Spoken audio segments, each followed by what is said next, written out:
السلام علیکم ګرانو مینوالو او په نن پروګرام کې زما سره دی شهنشاه باچا چې د هیڅ تعارف محتاج نه دی د پښتو یو غټ ګلوکار چې د به هم په یو وخت کې د چا په زړونو بادشاهي کوله شهنشاهت به کولو نن هغه شهنشاه د الله پاک په لاره کې راغلی دی نو د شهنشاه باچا سره مرکه کوو ملګرو دی به د خپل ژوند ټولې خبرې تاسو ته بیان کړي چې په دې فیلډ کې دی څنګه راغی یو شهنشاه د ملنګانو په لار کې څنګه راغی نو ګرانو مینوالو له ده سره به حال احوال کوو.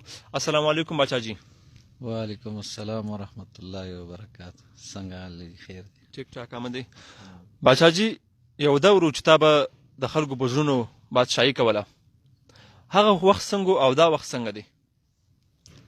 نو الحمدلله د الله دین عزتمند دی، چین سکون راحت د الله په دین کې دی. نو دغه مهنت زده کولو دپاره الله پاک راویستی و څه ناڅه وخت دپاره. باچا جي دا راته ووایه چې د اول سټارټ ته سنګینګ دنیا ته څنګه راغلی او ایجوکیشن د څومره کړی دی؟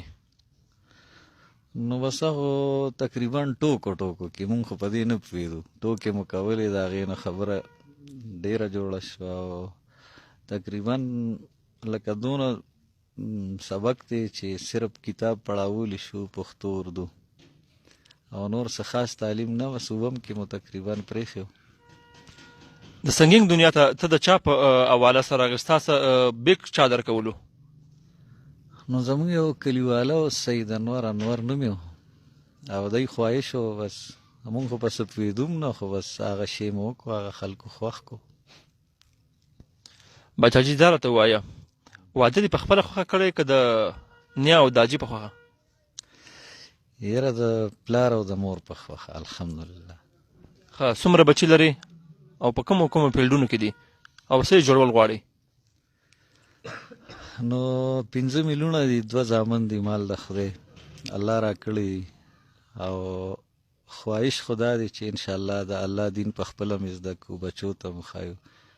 خو الحمدلله دې تبلیغ د برکته سلک ډېر سړي ته د خپل دغه پته ولګي زه الله څه دپاره پیدا کړی، زما سفر چرته دی، ما سره به څه کېږي.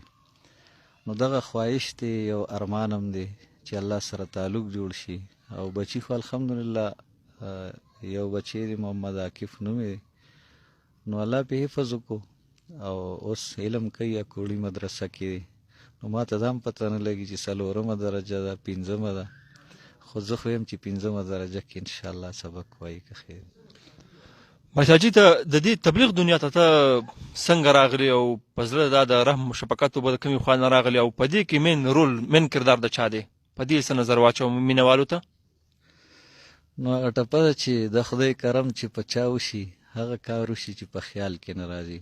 خو الحمدلله زما یو دوست دی محمد خلیل نوم دی، الله پاک مې هغه ذریعه که دغه فن وخت کې هغوی ما ته د حج داخله وکړه 2007 کې. الله پاک حج ته بوتلم، یې نه پس بیا الحمدلله 4 میاشتې ولګېدې.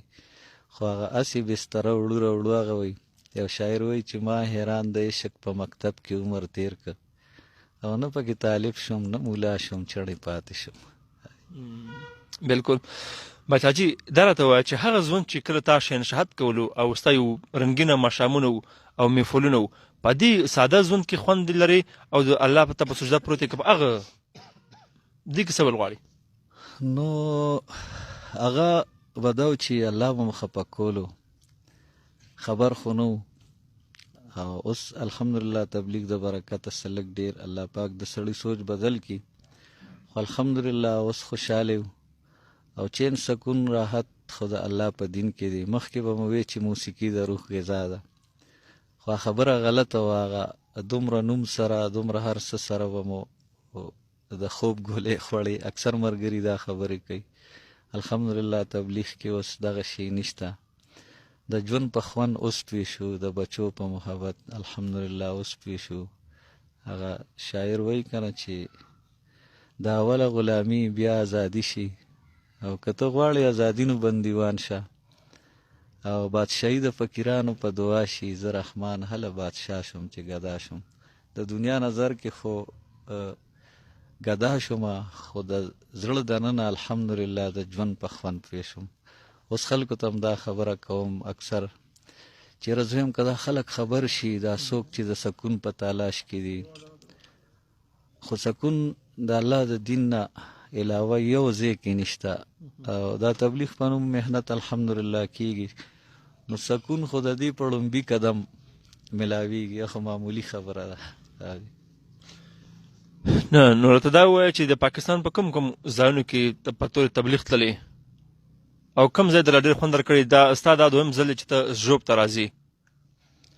نو دا خو د قسمت خبره ده، او کیدی شي د دې خلکو په فکر الله پاک راوستي او خپل مرضۍ سره خو څوک څه نشي کولی.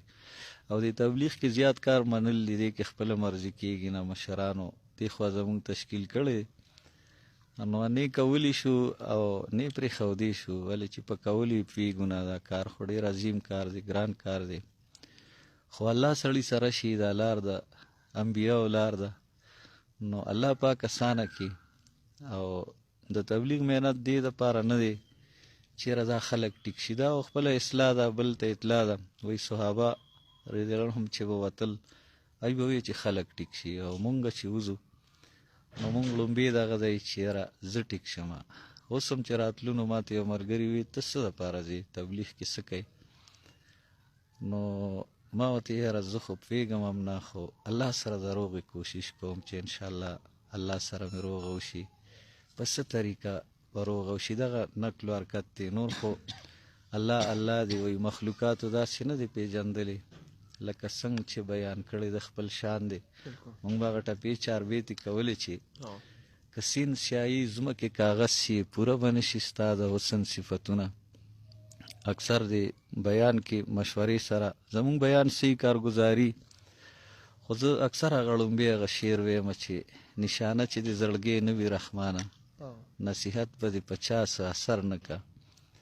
او بیا ویم چې هېڅ په کار نه دی رحمان تا غواړي دلبره، بس دا زما رضا ده، باقي هر څه ستا رضا ده. نو چې سم دي الحمدلله اوس پې خوشحاله یو. او که الله راضي شي، بلکې د تبلیغ دغه دا نه دی چې اخبار یا ټي وي یا انټروي، لکه اوس کیدی شي دا هم زه ښه نه کوم، خو تاسو راغلي یئ د الله کور ته، زه خو ناپوه یم که نه، په څه نه پوهېږم، خو بیا هم انشاءالله چا سره به ملاقات شوي چا سره به نه وي شوي. نو په دې طریقه د تبلیغ محنت نه دی چې یاره د دی دې په اخبار کې راشي یا دې په ټي وي کې راشي.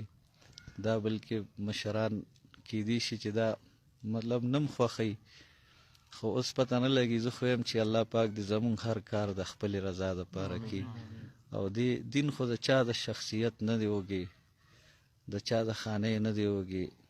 دې کې خو که ناپوهه دي هغه ته هم دا لار کولاو ده، او که څوک پوه دي نو هغه ته هم دا لار کولاو ده. بلکې د پوهې کسانو نه بیا ډېره فایده وشي، خلکو ته خبره کولی شي. الله پاک علم سمج ورکړي، مونږ خو بې علمه یو، خو بس بل در مو شته هم نه چې چېرته وځو.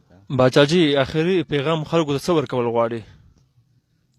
نو بس آخري پیغام خو چې څومره اورو عالمانو نه، دې سمجدارو خلکو نه، نو د دین نه علاوه نه مخکې څوک کوم کامیاب شوی دی، نه به آینده څوک کوم کامیاب شي.